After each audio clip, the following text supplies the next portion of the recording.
Hello दोस्तों। आज की कहानी है बेटी मीठी होती है।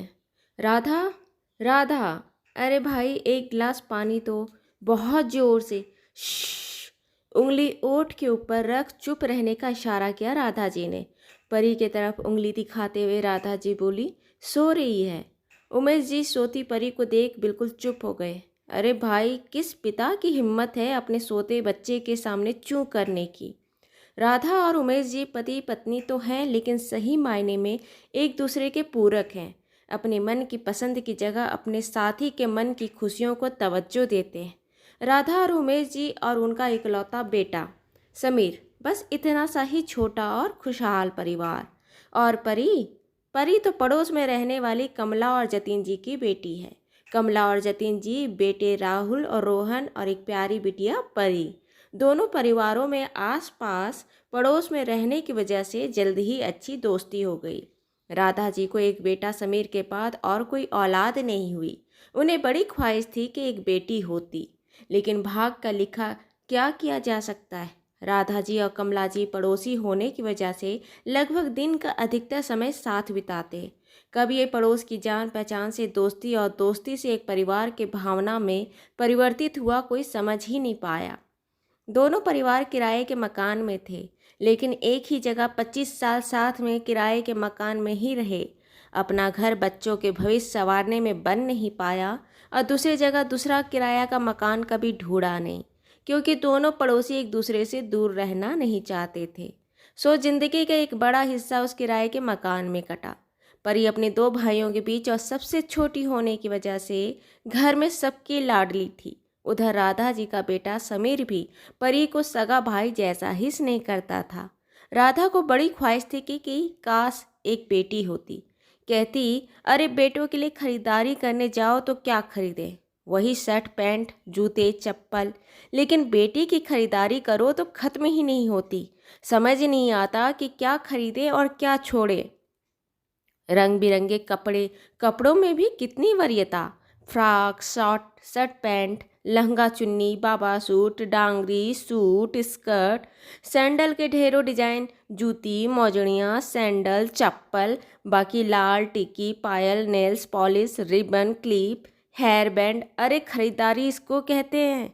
माँ गोद में या हाथ से पकड़े बच्ची और कंधे में बैग टांगे और पीछे पिता दोनों हाथों में ढेर सारी सामानों की थैलियाँ पकड़े हैरान परेशान घर आए तो लगता है हाँ खरीदारी हुई है।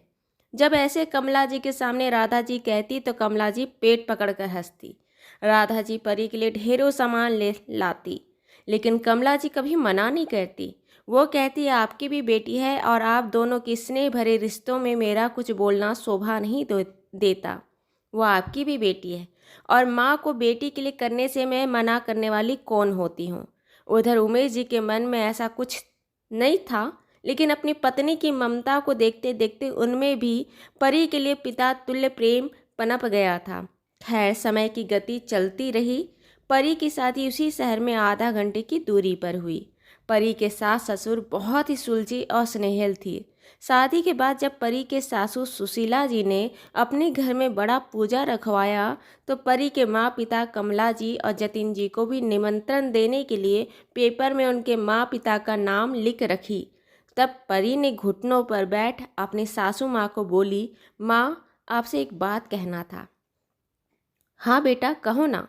माँ, हमारे पड़ोस में एक अंकल आंटी रहते हैं। बचपन से मैं उन्हें अपने माँ पिता जैसा ही प्यार करते देखा है। सही मायने में कहूँ तो मेरी तो परवरिश दो माँ ने मिलकर की है। मेरे जीवन में मैंने उन्हें अंकल आंटी नहीं बल्कि माँ पिता का ही दर्जा देती हूँ। हम उनको भी बुला सकते हैं ना। सासू जी बोली, परी तेरे रिश्ते हमारे रिश्ते हैं। खून का रिश्ते के अलावा कुछ मन के रिश्ते भी अटूट होते हैं।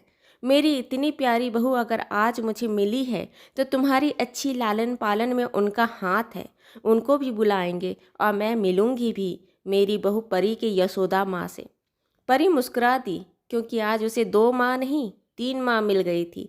कितना सौभाग्यशाली थी वो। खैर, पूजा के दिन परी की सासू सुशीला जी राधा और उमेश जी से मिली। राधा और उमेश जी का भी मान सुशीला जी ने परी के पिता सा ही माँ पिता सा ही किया। पूजा के 2 दिन बाद पग फेरे के लिए परी को वापस अपने मायके आना था। जब वो मायके आई तो राधा जी भी आई अपनी बेटी से मिलने और परी के हाथों में झुमके रखी। परी हैरान होते हुए देखी, ये क्या है, ये आप मुझे क्यों दे रही हो? राधा जी बोली, तुझे मैं हमेशा बेटी ही मानी, बस हिचकिचाहट थी इसलिए कभी वैसे अधिकार से बोल नहीं पाती थी। ये झुमके मेरी माँ ने मुझे दिए थे और अब ये झुमके मैं अपनी बेटी को दे रही हूँ, पर ये झुमके आपको समीर भैया को देना चाहिए। नहीं बेटा, जो हमारा है वो तो उसका है ही, लेकिन ये झुमके तो मैं सिर्फ अपनी बेटी को ही दूंगी। माँ, परी के मुँह से यही शब्द निकला। राधा जी की आंखें भर गई। अब बोली, तेरे मुंह से माँ सुनना सच में सुकून देता है मेरी बेटी। कमला जी भी रो रही थी, लेकिन वो इस माँ बेटी के बीच एक शब्द नहीं बोली।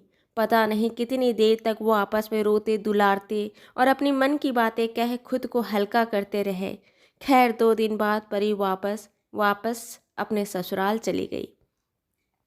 समय के साथ राधा जी का बेटा समीर की नौकरी विदेश में लग गई और वो विदेश जा वहीं की लड़की से शादी कर सेटल हो गया।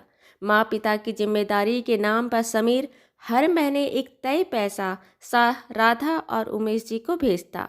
इधर कमला जी और जतिन जी के दोनों बेटों की शादी हो गई और दोनों अपनी पत्नी को लेकर दूसरे शहर में रहने लगे।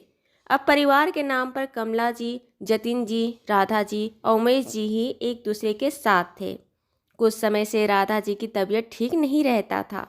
पता नहीं मन की बीमारी थी कि तन की, दवाइयों का असर भी नहीं हो रहा था। परी सुन कर परेशान होती, लेकिन इसका उपाय क्या हो सकता था। एक दिन परी किचन में खाना बना रही थी। सुशीला जी ने परी को चाय बनाने के लिए बोली। परी एक तरफ के चूल्हे में दाल रखी और दूसरे चूल्हे में चाय। ध्यान कहीं और होने की वजह से परी दाल के भगोने में चाय पत्ती डाल दी। सुशीला जी परी को परेशान तो कई दिन से देख रही थी, लेकिन आज उन्होंने टोका, क्या बात है परी, कई दिन से देख रही हूँ कि परेशान हो रही हो, क्या बात है? परी ने राधा जी की तबीयत खराब रहने की वजह बताई और कही, पता नहीं माँ उनको क्या हुआ है, दवाइयों का असर भी नहीं हो रहा है, मुझे टेंशन बनी रहती है। दोनों माँ के बच्चे बाहर रहते हैं, कितना अकेला लगता होगा ना। बस चारों ही एक दूसरे का सहारा हैं। माँ से बातें हुई थी तो कह रही थी कि राधा को शायद ये बात मन में बैठ गई है कि अब वो उनके बेटे को कभी देख नहीं पाएंगी, उनका बेटा अब कभी वापस नहीं आएगा। कुछ तो मन में उनके खटकता होगा ना। परी की बातें सुन सुशीला जी भी परेशान हुई, लेकिन उस समय कुछ बोली नहीं। लेकिन इसका एक हल निकाला उन्होंने परी को कहा, हमारे दोनों समधी समधन जी का किराए का घर है ना? हाँ माँ, परी बोली। तब सुशीला जी बोली, हमारे पास के बिल्डिंग में 2 फ्लैट खाली है 1 BHK का। दोनों समधी परिवार को यहाँ पास के बिल्डिंग में ले आओ, तुम भी पास रहोगी, तेरा साथ मिलेगा और वो भी अपनी बेटी के करीब होकर खुश रहेंगे। शायद उनकी सेहत में भी सुधार हो और पास होने की वजह से तुम देखभाल भी कर पाओगी। माँ, मैं बता नहीं सकती आपने मेरी कितनी बड़ी मदद कर दी। पता है, राधा माँ को मैं माँ ही मानती हूँ। मेरा मन इतना परेशान था कि क्या कहूँ, लेकिन यह आइडिया मेरे मन में आया ही नहीं। कैसे आ सकता था? आप क्या सोचोगे, क्या कहोगे, ढेरों बात थी मन में। सुशीला जी बोली, शादी के बाद बेटी परिवार का ध्यान रखना छोड़ दे ऐसा नहीं होता। ज़रूरत होती है सिर्फ कुछ सावधानियों की। एक घर की बात दूसरे घर में ना जाए और एक घर का ध्यान रखने के पीछे दूसरा परिवार और घर नज़रअंदाज नहीं हो पाए। और मुझे पता है मेरी बहू बहुत समझदार है। अब जाओ, अपनी दोनों माँ और अपने पिता को अपने पास के बिल्डिंग में ले आओ। राधा और कमला जी बेटी के पास आकर रहना ही नहीं चाहती थी, कहती बेटी से थोड़ी दूरी ठीक होती है। पर परी ने अपनी सासू सुशीला जी की बातें बताई और आश्वस्त किया कि सब ठीक है। दोनों परिवार परी के घर के पास की बिल्डिंग में आकर रहने लगे। जल्द ही राधा जी की तबीयत में गजब का सुधार आया। एक दिन राधा जी बोली, लोग हमेशा कहते हैं कि बेटा चाहिए, मरने के बाद आग देता है, मोक्ष मिलती है। पता नहीं मिलती है कि नहीं, लेकिन बेटियां जीते जी जिंदगी जरूर देती है। मुझे बेटी नहीं थी, लेकिन भगवान ने मुझे बेटी का सुख दिया। और सच बताऊं, बेटियां बहुत मीठी होती है। मेरी जिंदगी में मिठास घोल दी।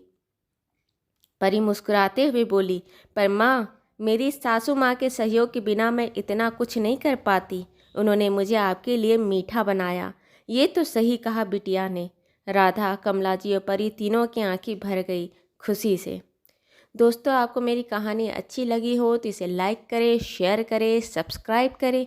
और हाँ, मिलते हैं एक नई कहानी के साथ एक छोटे से ब्रेक के बाद। धन्यवाद।